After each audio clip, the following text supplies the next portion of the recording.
This is Scott the Fix-It Guy. Our goal with our videos is to empower you to be able to do the repairs on your own and save a whole lot of money and also get that great feeling of having fixed it by yourself.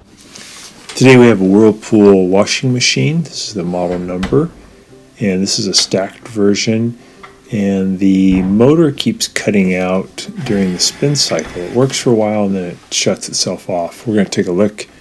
We got it unplugged. We're going to take out these two Phillips head screws to open this panel, and then we're going to reach back, and there's two little bolts that we have to get out. We're going to use an angle tool to get to this little bolt because it's hard to get to. If you get behind the dryer, it's actually pretty easy, but if you do it from the front, you need this little angle tool to get to it, or a ratchet. So then there's another one over here. So it's in each corner of the back of the front of the top panel. So once we get those screws out, we're going to slide the top panel toward us by just about an inch so that the forward pieces release, allowing the top panel to hinge up. There's a little bolt that came out.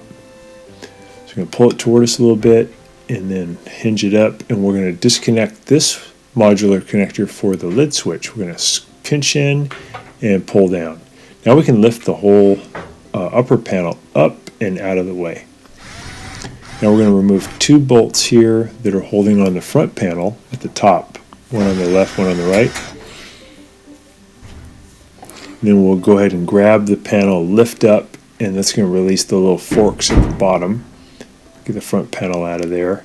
And I'm going to check to see if there might be something caught between the tub and the spin basket. So I'm going to push down on the balance ring, and I'm going to disconnect. I think there's maybe 8 of these little connectors all the way around the perimeter. I'm going to just disconnect all of them, push down and pull them away so that they disconnect, and then I'm going to lift the balance ring off so I can look in there and see if there might be an article of clothing that's caught, or a little towel. That would create so much friction that during high-speed spin the motor would overheat and it would shut itself off. So the customer said that it works for a while, then it shuts off, and if you let it cool down it'll work again. So I'm looking in the perimeter there between the metal spin basket and the plastic tub all the way around. Can't see anything. Also, when you turn the spin basket, you may hear a rubbing sound. I didn't hear any rubbing sound, but I just want to look in there and just rule that out. If that is not the case and it's still cutting out, it just means that the motor's getting old and it's time to replace it. And they're pretty cheap and pretty easy to replace.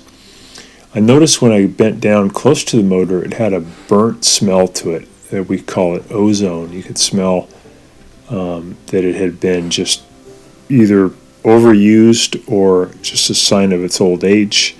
So we're going to push the balance ring back down and connect all of the pieces all the way around. Make sure you get each one of them, because this is part of the watertight system during high-speed spin. If you don't get one, you may end up with a leak, so make sure they're all connected. Here's the motor. Got it unplugged. I'm going to pull this modular connector out. I'm going to pry down on this clip and this upper clip holding on the water pump, pull the water pump away, and then I have a couple little screws I got to get out. So I use my 1/4 inch driver and a little angle tool. The DeWalt angle tool has been really great because it gets into these tight areas. This motor comes off really easily, but the space you're working is pretty small. So I'm going to go ahead and zip out a screw at the top and then zip out one at the bottom. And then I can release these two spring clips that are holding on the motor. So they're connected between the motor bracket and the motor itself. But first you got to get the screws out. There's just two, one at the top, one at the bottom.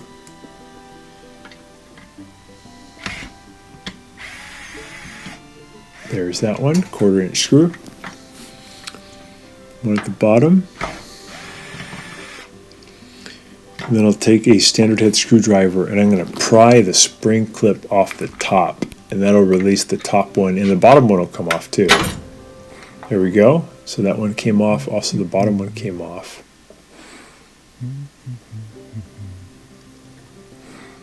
So now I'll get that spring clip out of there so it's not in the way. I'm going to twist it and pull it out of the motor mount in the back.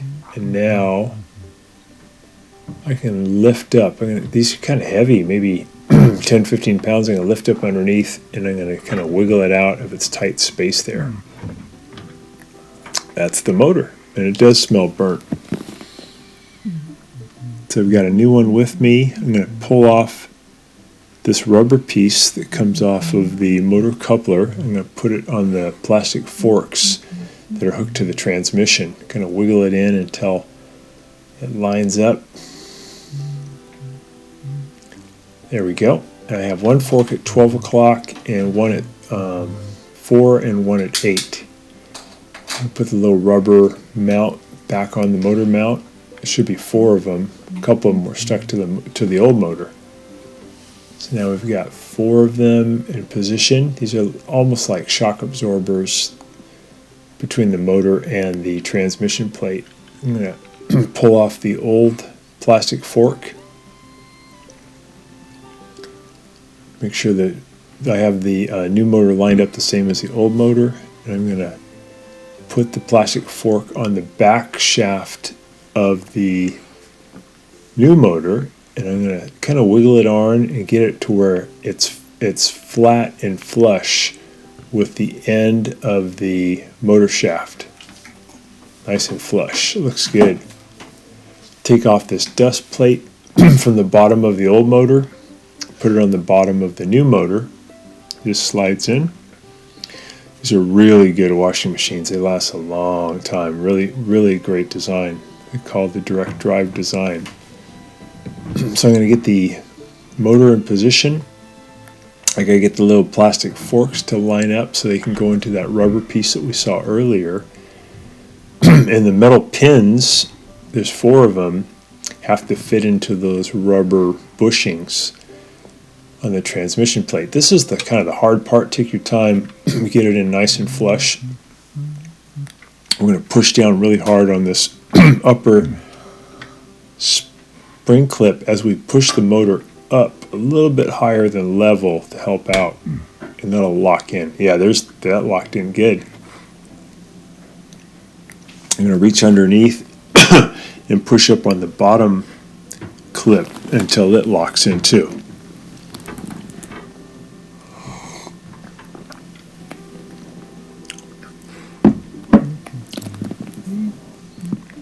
You have to use a fair amount of force to get those things to click in. There we go. And then we're going to add those 2 little screws that help to hold the spring clip into position, one at the top and one at the bottom, 1/4 inch.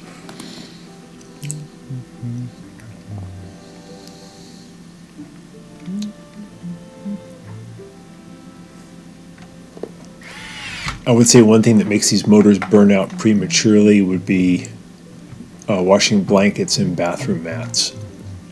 So I'm going to put the water pump back on. I'm going to reach underneath where the motor coupler was, and I'm going to spin it. We can see the shaft spinning. That's so the shaft can line up better with the opening on the water pump. I keep turning it until it feels like it fits in. And I'm going to put in the metal clips that hold on the water pump.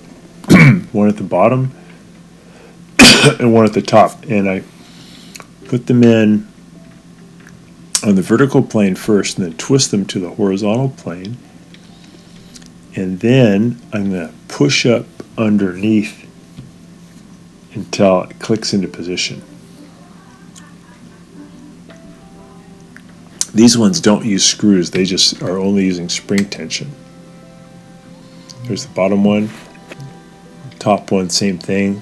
Twist in from vertical to horizontal and then push it down over the top.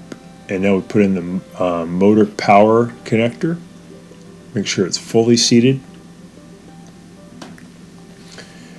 We're pretty much done at this point. We just have to reassemble the cabinet.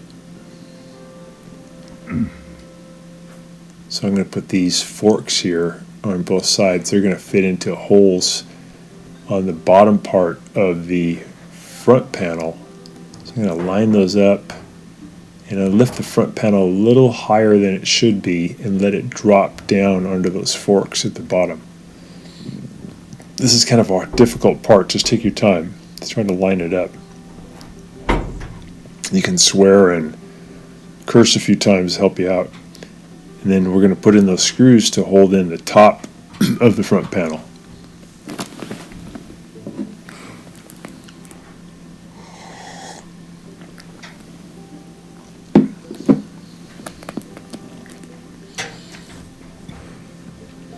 We did a test when we were all done with this. We loaded up the washer with a lot of clothing and towels, full load, and then we tested it at spin, and it did great. So it really would just needed a new motor.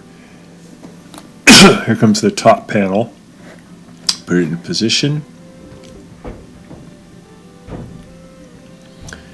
And then we're going to connect the lid switch modular connector. Make sure it fully seats in and clicks. There we go. And we have to slide it in so it catches on these little plastic pieces. Looks great. So now we have to add in those two screws in the back. This is kind of done by feel because we can't really see back there. So I'm going to put one finger down to feel the hole and then guide the screw into the hole and then just use finger tension to get it tight.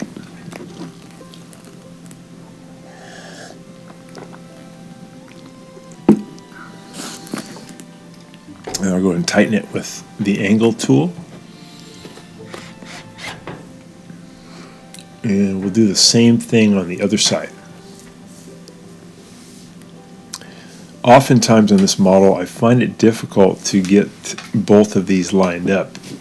Ideally, you want both screws back in. If it's taking you too long to do and you just can't line it up, you can get behind it. Now we're going to go ahead and put that panel back in. We'll add the two Phillips head screws to hold it.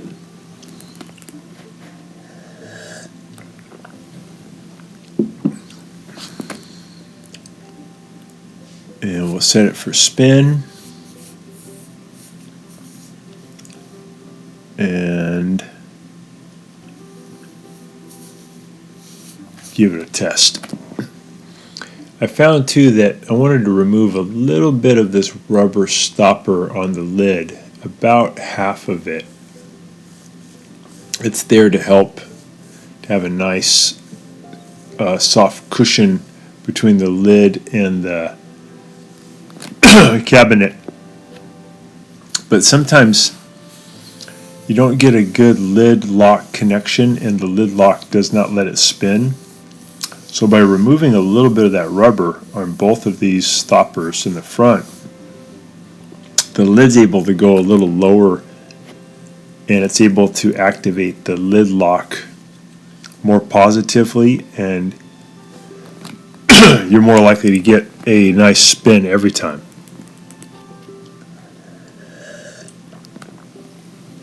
One way you can test if this is trouble, if it won't spin, but then you push down with your body weight on the lid and it does spin, that means you just have to remove a little bit of this rubber. There we go. Put it on spin and it did great. So hopefully this will help you out a lot too. Thanks so much for watching. Thanks so much for watching our video. We really appreciate your support. And when you get a chance, please press the subscribe button below so you can be subscribed, and also the notification bell so we can send you more videos about appliance repair. Please also give us a thumbs up if you enjoyed the video. If you really liked the video and it really helped you, please press this new applaud button and you can show your support and also get a nice clapping hands for your video. Thanks again.